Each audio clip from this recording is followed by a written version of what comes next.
ఈరోజు అక్షయ తృతీయ సందర్భంగా సింహాచలంలో చందనోత్సవం జరుగుతుంది. అంటే స్వామివారి నిజరూప దర్శనం చేసుకోవాలి.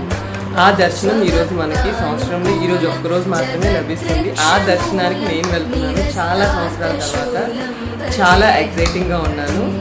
దర్శనం అయ్యి వచ్చాక దర్శనం ఎలా అయ్యింది అనేది మీతో నేను షేర్ చేసుకుంటాను. బాయ్.